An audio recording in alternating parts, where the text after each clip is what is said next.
Hey guys, you're back with Credit Connect. Remember, this channel is only about you guys. I'm here to empower you.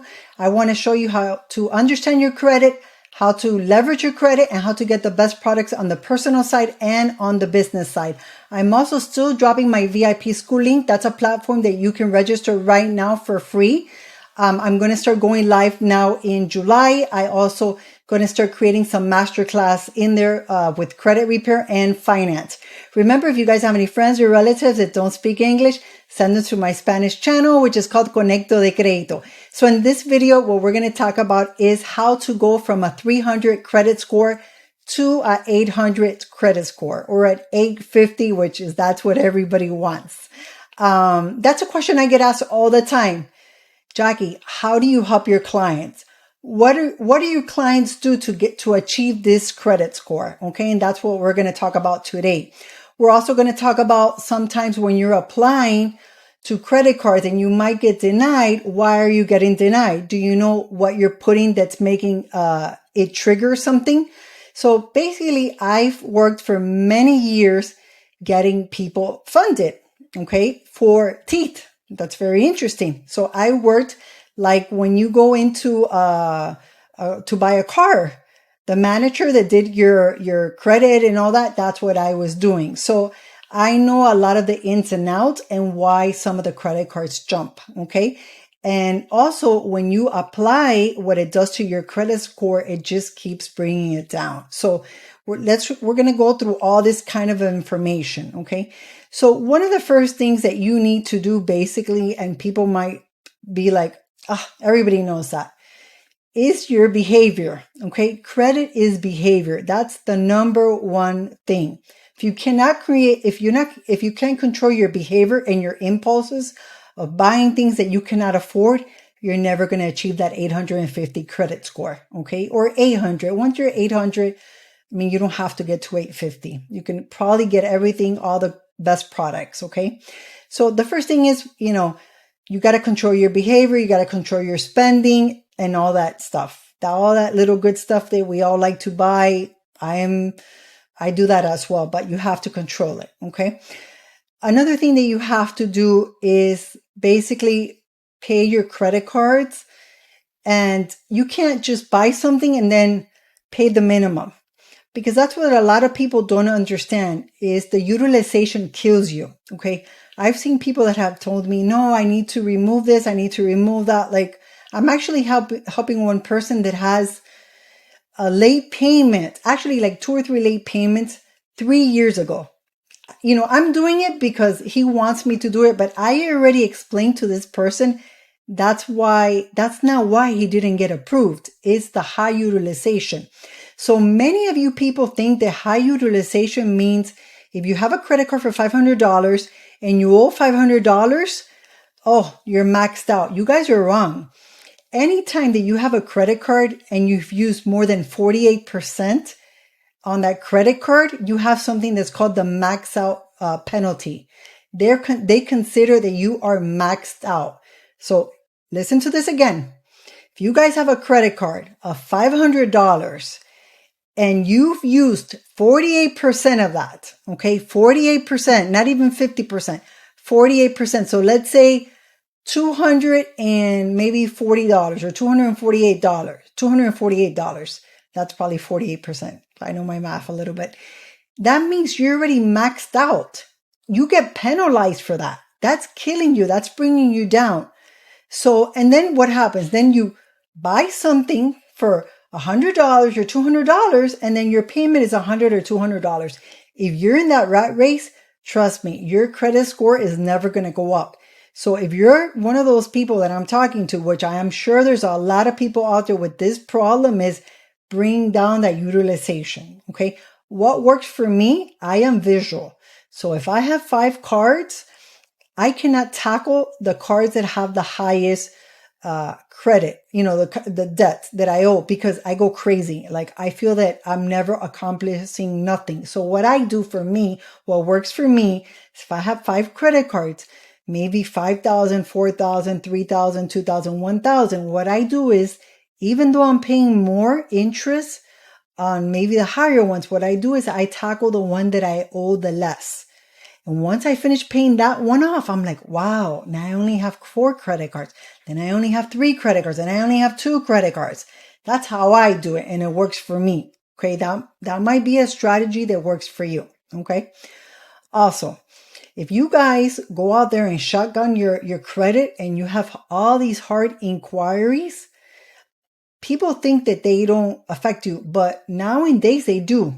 So if you have, 6 hard inquiries, you have 7 hard inquiries, and you're trying to get in Chase, you're never going to get in because they are inquiry sensitive. Okay. So you have to try to know that if you want to get into that credit score, you also have to think of your hard inquiries.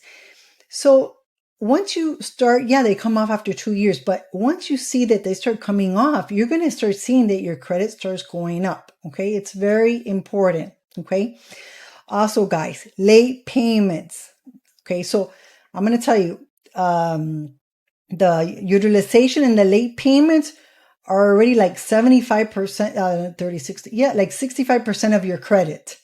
So those are the number 2 things that you have to make sure: a late payment. If you have a late payment on a credit card, you have to make sure to pay that credit card on time for a whole year. It's not that it's going to erase it, but it has less effect. Now, if you had a late payment on a credit card and you paid your car good for a whole year, it's not going to do anything. It has to be in the same category.